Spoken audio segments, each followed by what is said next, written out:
providing emotional and spiritual support for our colleagues who endured this trauma in this hospital today. And a hospital should be a safe place. Every shooting in America is a tragedy. It is a national tragedy. And it is especially senseless when a shooting occurs in the healing space of a hospital. We want to thank the members of our Catholic health system, Trinity Health, and our local communities for their prayers and support. We refer any questions you may have about the shooting to the Chicago Police Department, who are handling the investigation. Thank you. So did you know when you were doing doctor, did you know Tamara? I knew Tamara very well. She was, excuse me, she was 38 years old, completely dedicated to her church. She never worked on Sundays. She led her choir in her church, and she fundraised every year for disadvantaged children for first, second, and third grade to get all their school supplies. And simply one of the most fascinating, hard-working persons. Medicine was a second career for her, and that's why she was 30 years. She just started practicing here 2 years ago. She went to UIC, did a residency at UIC, and what can I say? You said that was her second career. What did she do before? I can't speak to that, but her family, she grew up in Portage, Indiana. So. Does she have kids? No, she had no children. She grew up where? Portage, Indiana. She's been working here For 2 years, yes. She graduated in 2016 from the UIC Emergency Medicine Program. Is Les, you said? Les, L-E-S-S. D-A-Y-N-A. How do you spell her name? D-A-Y-N-A, and then Les, L-E-S-S. Pharmacy tech. She's a first-year pharmacy resident. I did not personally know her, but so I can only speak to about Tamara. And if you were in extremis, she was the right person for you. You just never miss work, and again, her total dedication to her church. From last year when I started here as a chairman, that was her one thing that she wanted. I want to be able to go to church on Sundays. I said, okay, so you work Fridays and Saturdays, and we'll make sure you go to church on Sunday. So, it just would be sorely missed. What do you think that says about her character? Just the best person ever, really. Doctor, she was outside the hospital just starting her shift? No, it was the end of her shift. She was working out. That's as much as I can tell you. I wasn't here. But she was outside? Yes, as far as I know.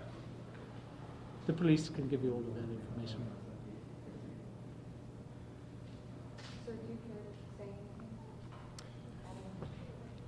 Just that for our Mercy family, for the community that we serve, for our physicians, our technicians, for the first responders, we have prepared for an active shooter just because of the world that we live in these days. But obviously never in our wildest imagination will we ever think that we will ever have to experience in today that we have. Right. Our hearts go out to the lives that were lost, and we'll all need healing, to say the least. Can you talk about the emergency protocols that went into place?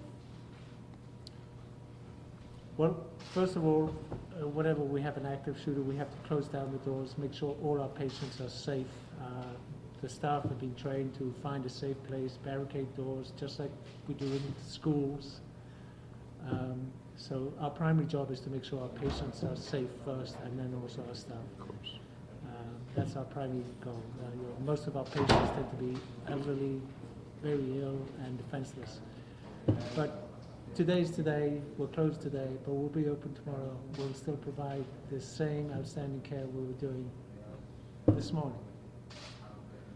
And the active shooter drill, we talked to a couple of people that have staff here, I believe in the pharmacy, and they say we've never participated in that, we've never been a part of that. Can we talk about who, with the active shooter drill, who partakes in that? So the active shooter drill that we do at Mercy Hospital is for all the employees, and all are trained in it. That's all I can tell And you. what kind of drill is it? Is it like an active thing where everyone leaves, or can you talk about what? So we have, classroom learning, some internet learning, and then we have, actually we had our first drill maybe about 3-4 weeks ago. And everyone's involved in that? That was a partially, not everyone, no. That was just a special first-time drill. Are you glad you did that 3 or 4 weeks ago? We were glad we did that. So, yes, everyone, I was here at the time, and everyone knew to run, hide, and fight.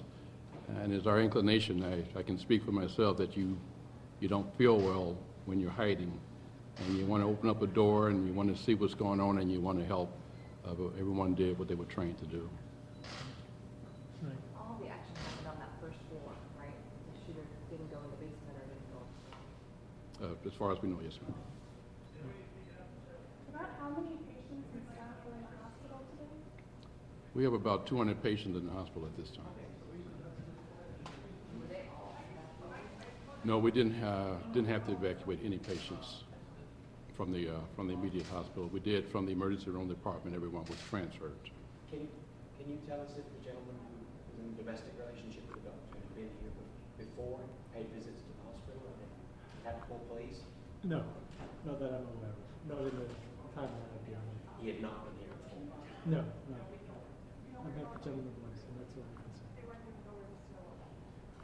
So it's just the ER, the ER is closed, the rest of the hospital, like 200 plus patients, they're still being treated. Yes, sir. Can you spell your name again? My name is Connor, C-O-N-N-O-R.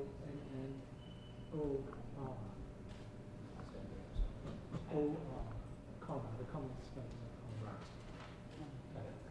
First name, Patrick. Patrick. And sir, can you say and spell your first and last name for us? Last name is Davenport, Davenport, first name Michael. And your title? I'm the Chief Medical Officer. And your title? I am the chairman of the emergency department and also its medical director. And again, I want to thank the police department. Absolutely. Thank you.